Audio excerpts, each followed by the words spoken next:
Hello dear students, आज के lecture में आप लोगों का वेलकम। आज हम पिछले लेक्चर को कंटिन्यू करेंगे। आप ये कह रहे हैं कि उसका सेकंड पार्ट जो हम होम स्टडी करेंगे और इसके अंदर जो चीज़ें हम डिस्कस करेंगे वो मल्टीप्लिकेशन से रिलेटेड ही हैं। उसमें से जो सबसे पहली चीज़ है वो एसोसिएटिव लॉ ऑफ मल्टीप्लिकेशन। जिस तरह हमने एडिशन और सब्ट्रैक्शन के अंदर ये लॉ देखा था, addition associative law of addition, same इसी तरीके से हम अब इसे एसोसिएटिव लॉ ऑफ मल्टीप्लिकेशन हम देखेंगे।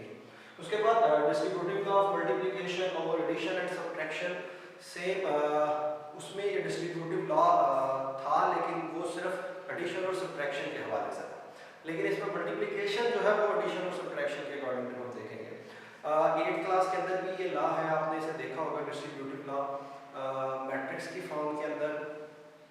यहाँ पे जो है हम इसे सेट्स की फॉर्म के अंदर क्लास 8 के अंदर यहाँ पे जो है ये मैट्रिक्स के अंदर आप इसे देखेंगे। सो कॉम्यूटेटिव लॉ ऑफ मल्टीप्लिकेशन, मैं आपको ये बताता चलूँ कि कॉम्यूटेटिव लॉ जो होता है वो मल्टीप्लिकेशन में एग्जिस्ट नहीं करता। ये मैं एडवांस में आपको बता रहा हूँ कि क्यों नहीं करता। इसकी रीज़न हम जब ये टॉपिक स्टार्ट करेंगे तो इंशाल्लाह उस वक्त देखेंगे। और नंबर 4 के ऊपर हम जो स्टडी चीज़ करेंगे वो multiplicative identity of a matrix. जैसे मल्टीप्लिकेशन हमने एडिटिव आइडेंटिटी देखी थी, इसी तरह मल्टीप्लिकेटिव आइडेंटिटी भी देखेंगे। और सबसे एंड के ऊपर हम एक वेरिफिकेशन करेंगे कि ए बी को दो मैट्रिक्स को अगर हम मल्टीप्लाई करके उसका ट्रांसपोज लें तो उसका रिजल्ट जो होता है वो ए ट्रांसपोज और बी ट्रांसपोज के मल्टीपल के बराबर होता है।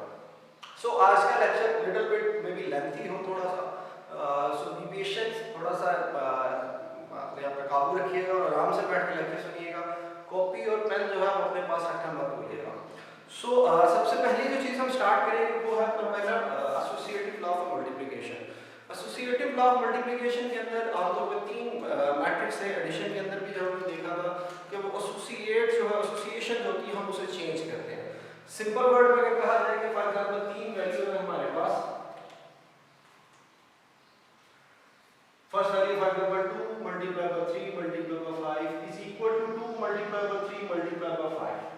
तो इन दो फर्स्ट वैल्यू को अगर मल्टीप्लाई करें और इधर से दो लास्ट को मल्टीप्लाई करें तो आंसर के ऊपर कोई फर्क नहीं पड़ता। So 2 multiplied by 3 6 multiplied by 5 is equal to 2 multiplied by 15. 5 3s are 15.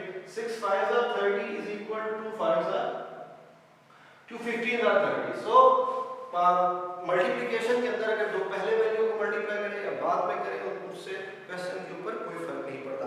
यही है हमारा जो फर्स्ट लॉ है, एसोसिएटिव लॉ ऑफ मल्टीप्लिकेशन। ये यही है। 3 मैट्रिक्स हम लेते हैं, इसकी दो साइड्स हैं, मतलब जाहिर है ए बी सी एक तरफ लेंगे, फिर ए बी सी लेंगे और फिर हम उनको सॉल्व करेंगे। तो इसी व्हाइट बोर्ड का हम दो पोर्शन में डिवाइड कर देते हैं। मैं कोशिश करता हूँ एक सीधी लाइन लगाने की, अगर लग गई तो ठीक, ना लगी तो इग्नोर कीजिएगा। काफी हद तक ठीक लग गई है। हम 3 मैट्रिक्स लेते हैं। फॉर एग्जांपल मैट्रिक्स ए है हमारे पास 2 1 2 3। इसी तरीके से मैट्रिक्स बी है हमारे पास 3 1 0 2। और इसी तरीके से जो तीसरा मैट्रिक्स है, मैट्रिक्स सी जो है हमारे पास, वो हम ले लेते हैं 0 1 2 3।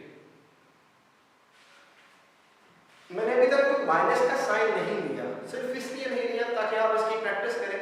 जब आपकी मल्टीप्लिकेशन अच्छी हो जाएगी तो उसके बाद हम नेगेटिव साइन इसका इस्तेमाल करेंगे और क्वेश्चन करेंगे। आपकी एक्सरसाइज के अंदर काफ़ी ज़्यादा ऐसे क्वेश्चंस हैं जो कि नेगेटिव साइन के साथ हैं। सो घबराइएगा नहीं कि सर नेगेटिव साइन पता नहीं क्यों नहीं ले रहे। तो हम इंशाल्लाह वो आप एक्सरसाइज खुद करेंगे, हम भी एक आधा क्वेश्चन ऐसा करेंगे। अभी हमने काफ़ी क्वेश्चन कर रहे हैं। सो अब हमारे पास दो साइड आ गई। तो एसोसिएटिव लॉ जो है हमारे पास वो है ए बी सी, मतलब पहले ए बी को मल्टीप्लाई करके आंसर को सी के साथ मल्टीप्लाई करें और दूसरी तरफ हम करेंगे, मैं सिंपल लिखता हूँ इस तरह आप लिखते हैं a multiply by b multiply by c is equal to a multiply by b multiply by c. तो सबसे पहले इस तरफ जो है हम ए बी को मल्टीप्लाई करेंगे और दूसरी तरफ जो है हम किसको मल्टीप्लाई करेंगे, बी सी को मल्टीप्लाई करेंगे। सो ए बी लेते हैं मैट्रिक्स ए, मैं लिखता हूं 2 1 3 मल्टीप्लाई मैं मैट्रिक्स बी लेता हूँ 3 1 0 2। पहले क्वेश्चन को मैं थोड़ा सा एक्सप्लेन करके समझाऊंगा, दूसरी जो मल्टीप्लिकेशन है वो हम थोड़ी सी कोशिश करेंगे डायरेक्ट करने की, ताकि आप इसको आपकी जो हैबिट है वो थोड़ी सी चेंज हो। So same procedure, first value को फर्स्ट के साथ, ठीक है जी, और सेकंड वैल्यू को सेकंड के साथ हम मल्टीप्लाई करके दोनों को आपस में ऐड अप कर देंगे। सो 2 3 are 2 multiplied by 3 plus 1 multiplied by 0। Same इसी तरीके से 2 multiplied by 1 और 1 multiplied by 2। नीचे आ जाए 2 को 3 के साथ 2 multiplied by 3 और 3 multiplied by 0। फिर 2 multiplied by 1 plus 3 multiplied by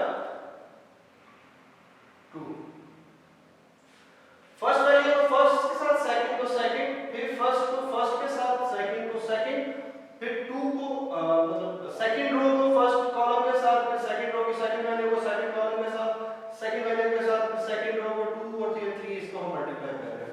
अगर आप इनके ऊपर इनकी पोजीशन लिखेंगे तो आपको एक और अंडरस्टैंडिंग समझ आएगी कि फॉर एग्जांपल ये वाली पोजीशन 11 है, ये वाली पोजीशन 11 है, ठीक है, ये वाली पोजीशन 1 और 0 ये 12 है, और ये वाली पोजीशन कौन सी है 21, ठीक है। इसी तरीके सारा आप ऑर्डर लिखेंगे ना तो आपके एक और अंडरस्टैंडिंग आएगी जब इन ऑर्डर्स के मुताबिक आप देखेंगे कि कौन सी पोजीशन किसके साथ है।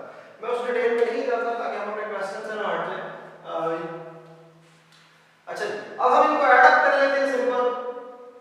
2 3 are 6 plus 1 0 0 2 plus 2 6 plus 0 2 plus 6।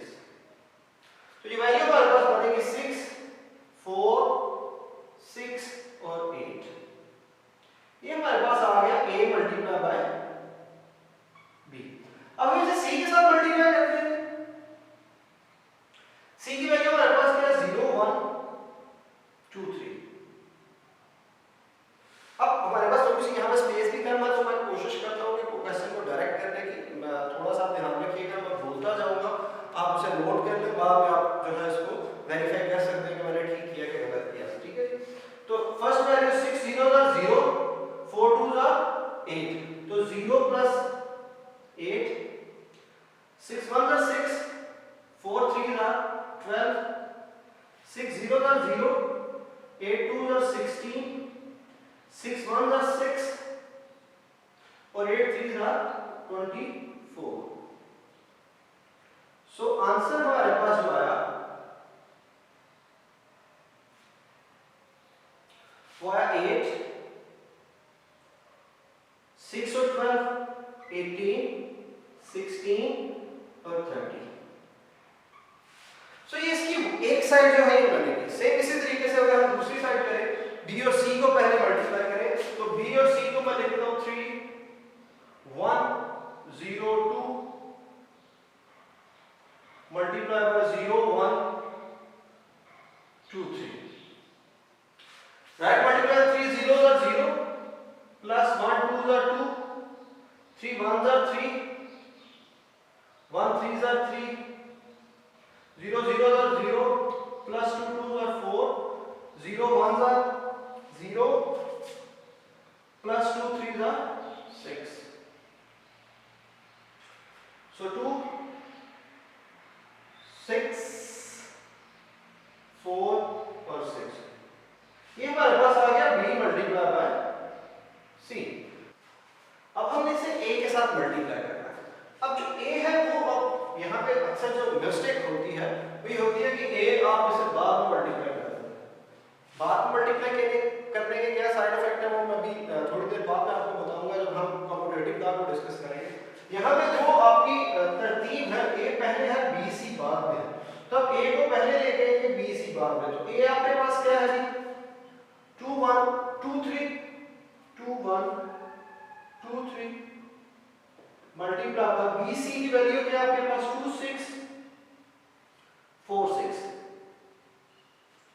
Multiply करेंगे इसे 2 2 4 प्लस 1 4 4 2 6 12 1 6 6 फिर 2 2 4 2 2 4 3 4 12 and then 2 6 12 plus 3 6 18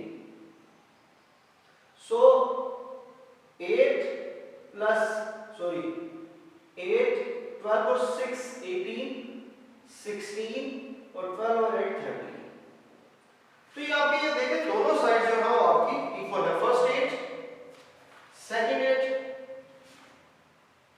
first 18 18 16 16 and then 30 और ये भी है 30 इक्वल सो इस तरह हम एसोसिएटिव लॉ ऑफ मल्टीप्लिकेशन जो है हमने उसको प्रूव किया अब हम अपने नेक्स्ट टॉपिक की तरफ चलते हैं जो हो गया डिस्ट्रीब्यूटिव लॉ ऑफ मल्टीप्लिकेशन और एडिशन एंड सब्ट्रैक्शन कि दो अगर मैट्रिक्स हैं सॉरी इसमें भी तीन ही मैट्रिक्स इस्तेमाल होती है ए बी और सी इन्हीं सेम वैल्यू के साथ हम उस क्वेश्चन को भी करते हैं कि डिस्ट्रीब्यूटिव लॉ पहले तो हम उसे डिस्ट्रीब्यूटिव लॉ को लिखते हैं वो क्या होता है और उसके बाद हम आगे चलते हैं सो इसकी प्रैक्टिस जरूर कीजिएगा आप अपने पास से कोई भी आसान सी वैल्यूज ले सकते हैं कोई से तीन मैट्रिक्स ले उनके साथ आप इस क्वेश्चन को सॉल्व कर सकते हैं ये बहुत ज़्यादा मुश्किल नहीं है कुछ चीज़ों का ख्याल रखना पड़ता है जो मैं साथ साथ आपको एक्सप्लेन कर रहा हूँ कि जिस तरतीब के साथ आपने क्वेश्चन लिखा जो उसका ऑर्डर है उसी तरतीब के साथ आप उसे हल करेंगे अगर आपने एक मैट्रिक्स की जगह चेंज कर दी तो वो मैट्रिक्स आप सॉल्व नहीं कर सकेंगे सो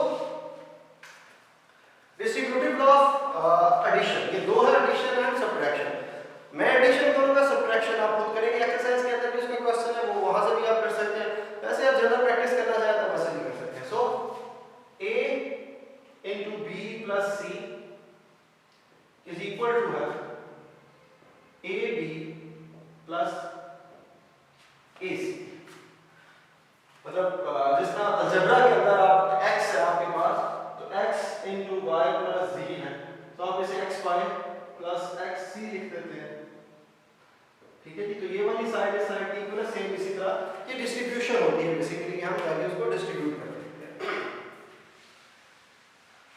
सो अगेन मैं कोशिश करता हूँ कि दो हिस्सों में डिवाइड कर दूँ व्हाइट बोर्ड को ये मैंने इसलिए उस साइड थोड़ी सी ज़्यादा छोटी तो वहाँ पे हो सकता है वो क्वेश्चन हमें थोड़ा सा लंबा करना पड़ता है सो b प्लस c हम करें bc प्लस करना तो आपको बड़ा अच्छा तरीके से आता है सो आप करें b प्लस c हम पहले कर लेते हैं b की वैल्यू क्या है आपके पास 3 1 0 2 और c की वैल्यू क्या है प्लस 0 1 2 3 आप इन्हें प्लस कर सकते हैं क्योंकि दोनों मैट्रिक्स जो है वो आपस में उनका ऑर्डर सेम है सो 3 0 3 1 1 2 0 2 2 और 2 3 5 ठीक है हमारा एडिशन दोबारा चेक कर लेते हैं 3 0 0 1 1 2 0 2 2 2 3 5 तो ये आपके पास आ गया b प्लस c अब आप इसे a के साथ मल्टीप्लाई करें सो a मैट्रिक्स हमारे पास ये है a multiply by b plus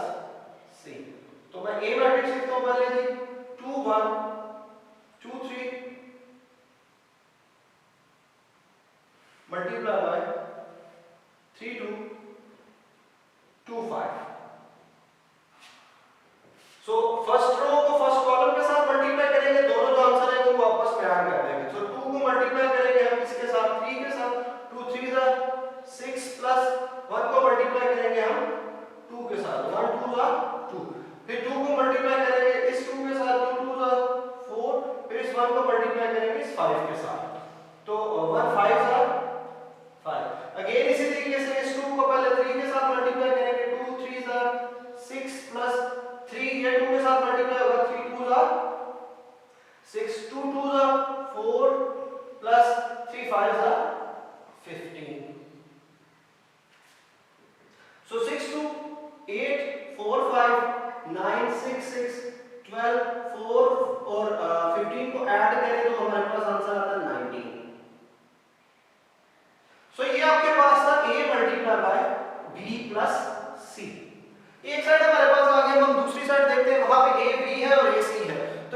B को मल्टीप्लाई करेंगे, फिर ए सी को मल्टीप्लाई करेंगे और फिर इन दोनों का जो आंसर आएगा उन दोनों को सम कर देंगे। सो सबसे पहले हम ए बी वाला पोर्शन जो हम उसे लेते हैं। सो ए आपके पास है 2 1 2 3 मल्टीप्लाई बाय बी आपके पास है 3 1 0 2। सो इनको ऐड करें 2 3 दा सॉरी मल्टीप्लाई करें 2 3 दा 6 प्लस 1 0 दा 0 2 1 दा 2 प्लस 1 2 दा 2 2 1 दा 2 1 2 दा 2 ठीक है ना। 2 3 दा 6 प्लस 3 0 दा 0 2 1 दा 2 प्लस 3 2 दा 6। तो ये आंसर आपके पास बनेगा 6 4 6 और 8। 6 प्लस 0 6 2 प्लस 2 4 6 प्लस 0 6 2 प्लस 6 8 आ गया। ये आपके पास आ गया a और b की वैल्यू। अब हम करते हैं a और c को multiply. So a multiply bye c आपके पास a की वैल्यू आप लिखें, यहां पे b है sorry, a multiply bye c लिखें तो a की वैल्यू 2 1 2 3 और c की वैल्यू 0 1 2 3 0 1 2 और 3। सो हम इसे मल्टीप्लाई करते हैं जैसे पहले करें 2 0 दा 0 1 2 दा 2 प्लस 2 2 1 दा 2 प्लस 1 3 दा 3 2 0 दा 0 प्लस 3 2 दा 6 2 1 दा 2 प्लस 3 3 दा 9। इसका जो आंसर है वो हमारे पास आ जाएगा 2 5 6 और 11। अब हम इन दोनों को ऐड अप करते हैं ए बी प्लस ए सी। तो ए बी आपके पास है 6 4 6 8 और सॉरी ऐड करेंगे 2 5 6 11 को। So 2 6 plus 2 8 4 plus 5 9 6 plus 6 12 8 plus 11 19। अगर आप ये दोनों साइड्स देखें इसकी तो हमारे पास आंसर सेम है। ये 8 9 9 12 12 19 और 19। सब्ट्रैक्शन और एडिशन के अंदर जो डिफरेंस है, मतलब हमने कहा था कि ये दो तरह का ओवर एडिशन है और ओवर सब्ट्रैक्शन है। तो ये हमने एडिशन किया, सब्ट्रैक्शन के अंदर यहाँ पे नेगेटिव का साइन आएगा इसका। बाकी आप प्रोसीजर सेम करेंगे, b में से c को निकाल के उसे a के साथ मल्टीप्लाई करेंगे, इधर a और b को मल्टीप्लाई करके a b में से a c को माइनस कर देंगे। सो ये सेकंड पार्ट जो था हमारा वो भी कंप्लीट हुआ। अब हम चलते हैं अपने थर्ड पार्ट की तरफ जो है कम्यूटेटिव लॉ, जिसके बारे में मैंने आपको शुरू में बताया था कि कम्यूटेटिव लॉ जो है वो बेसिकली जो मल्टीप्लिकेशन है उसके अंदर वो अपने आप को फुलफिल नहीं करता, वो रॉन्ग हो जाता है। तो इसकी सबसे बड़ी रीजन ये थी कि जो हमारी कंडीशन है, फॉर एग्जांपल मैं एक मैट्रिक्स लिखता हूं A,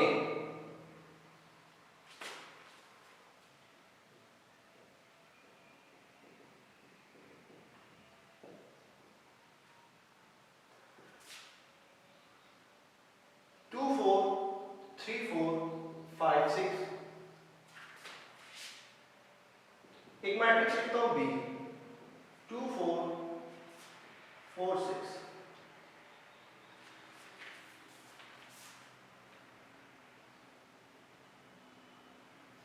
अब इसमें हम A B को अगर मल्टीप्लाई करें तो कंडीशन देखते हैं, इसका ऑर्डर क्या होगा हमारे पास, number of rows 3 number of column 2, इसके अंदर नंबर ऑफ रो भी 2 नंबर ऑफ कॉलम भी 2। ठीक है जी। अब हम इसको अगर देखें तो इसको इसका C कॉलम की और इसकी रो की तादाद इक्वल है तो A मल्टीप्लाई B हो सकता है। क्या B मल्टीप्लाई बाय A हो सकता है? अगर B के हम कॉलम देखें, ये B है जिसके कॉलम है, ये पहले आ जाएगा तो फिर C A जो है वो बाद में चला जाएगा। तो B के कॉलम की तादाद 2 है और C की रोज की तादाद जो है वो 3 है, मतलब इसका तो 2/2 था ना, 2 = 2।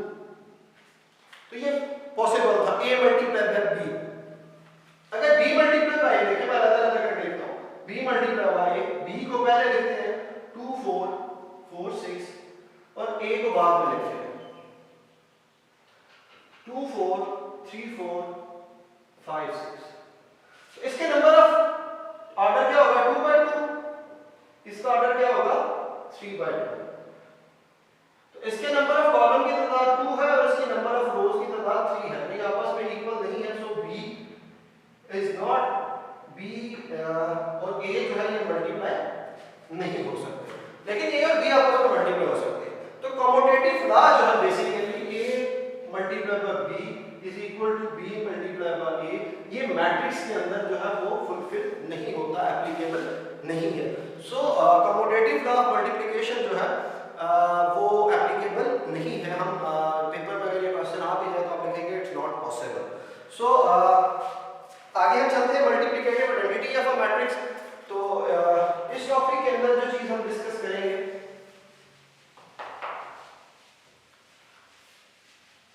कि आइडेंटिटी क्या है। हमने मैट्रिक्स पढ़ा था, आइडेंटिटी मैट्रिक्स, ठीक है जी। अगर हम किसी matrix for example A matrix को आइडेंटिटी मैट्रिक्स के साथ मल्टीप्लाई करें तो आंसर हमारे पास ए ही रहेगा। इसे हम कहते हैं मल्टीप्लिकेटिव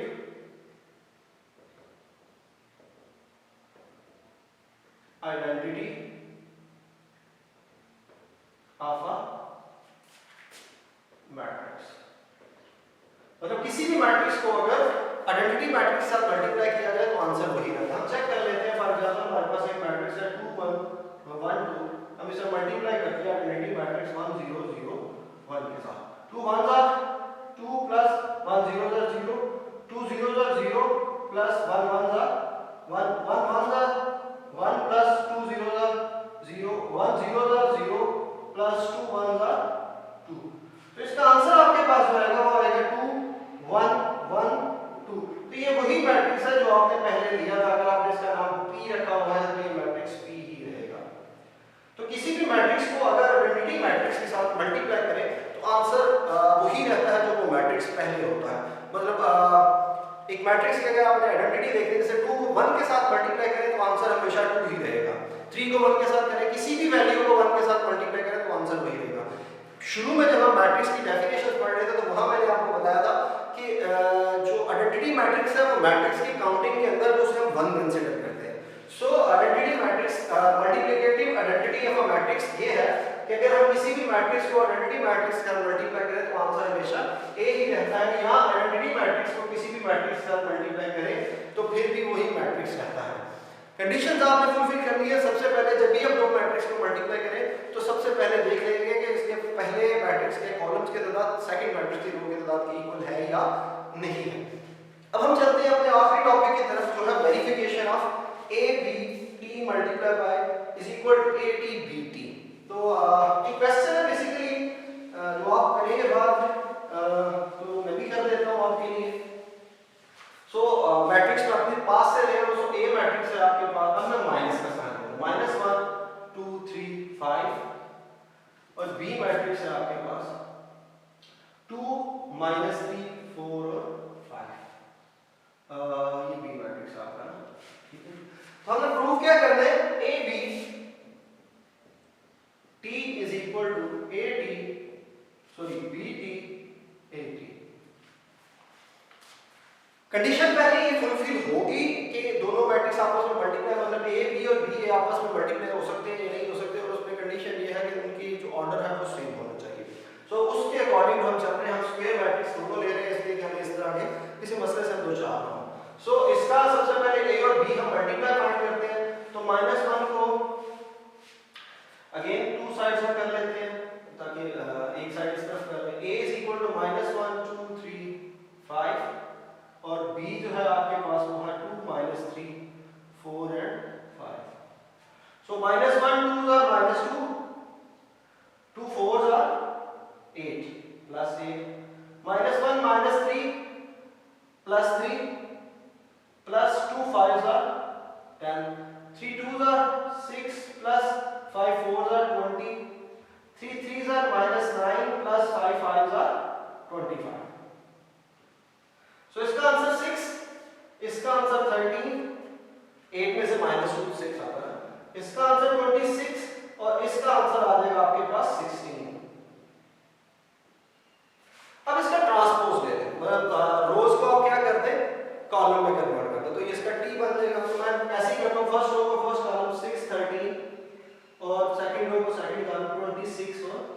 16 कर देता हूँ। मतलब ये हमारे पास आया था ए बी, अब ये वाली नीचे वाली वैल्यू जो है ये ए बी का ट्रांसपोज देने वाला है। ठीक है जी। अब दूसरी तरफ चलते हैं कि पहले बी का ट्रांसपोज नहीं और ए का ट्रांसपोज, डायरेक्ट ट्रांसपोज है तो बी का ट्रांसपोज क्या होगा, 2 3 तो 2 -3 4 5 तो ये 4 और 5, मतलब ये मेरे पास है बी टी। इसी तरीके से ए टी जो होगा वो इक्वल होगा -1 2 -1 2 3 5 और ये 3 5। अब इनको मल्टीप्लाई करते हैं, 2 1 -2 4 2 8 प्लस 8 2 3 6 4 5 20 3 1 प्लस 3 प्लस 5 2 10 3 3 -9 5 5 25। सो 6 में से 8 में से -2 किए तो पीछे आपके पास 6 और 26 13 और 9 और 16। तो ये देखते हैं कि ये दोनों साइड आपस में इक्वल है। हाँ ये तो इक्वल है, तो इसकी फर्स्ट वैल्यू 6, इसकी सेकंड 6, इसकी 26, इसकी 26, इसकी 13, इसकी 13, इसकी 16 और इसकी 16। सो ए बी का ट्रांसपोज इज इक्वल टू ए का ट्रांसपोज बी का ट्रांसपोज। हमने इस कंडीशन को प्रूव कर दिया और ये हमारा आज का लेक्चर जो है यही पे इख्तिताम पजीर होता है। आज काफी लेंथी लेक्चर था, सो इसे हो सके तो दोबारा 2 दफा देखिएगा ताकि आपके कुछ चीजें अगर रह जाए तो वो आप उसे दूसरी दफा देखने के ऊपर जो हम फुलफिल कर लें। सो अपना ख्याल रखिएगा, टेक केयर, अल्लाह हाफिज।